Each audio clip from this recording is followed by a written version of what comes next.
We received further advice from the Treasury on the impact on the economy of additional Victorian restrictions. The additional restrictions announced by the Victorian Government on the 2nd and 3rd of August are tighter and extend for a longer period than assumed in the earlier estimates that were provided.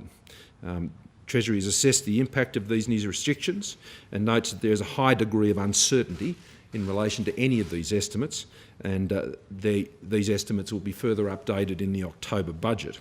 The additional restrictions in Victoria in August and September is estimated to reduce the size of the real economy, real GDP, in the September quarter by between $7 and $9 billion. This is a heavy blow, a heavy blow.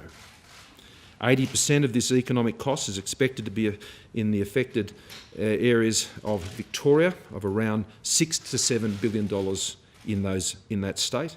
The remainder represents a preliminary estimate, and I underline that, of the broader impact on confidence in other states and supply chain impacts from the shutdown of certain industries in Victoria.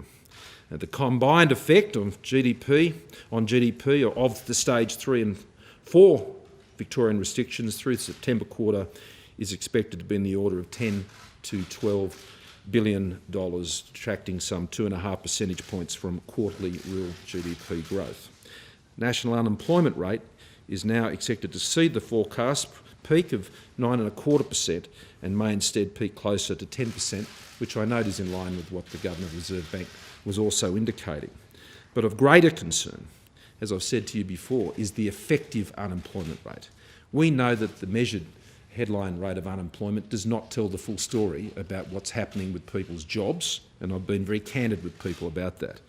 And it is estimated the increase in effective unemployment to be between 250,000 and 400,000. Now, that isn't necessarily people who have lost their employment, but it also includes those whose employment has been reduced to 0 hours. But as I said, the effective unemployment rate is the one we're watching. This should see, it is estimated that we would see that effective rate of unemployment, which had fallen in the most recent numbers down to just over 11%, head north again back to where it had come down from, which is in the high 13s. So that is very concerning, that is very troubling, but it is not unexpected.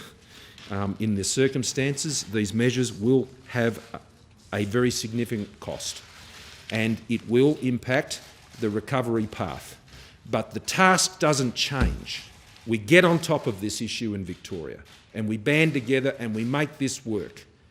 And we work together across the country to do the things we need to do to boost that demand, to encourage that investment, to rebuild our economy and to go forward.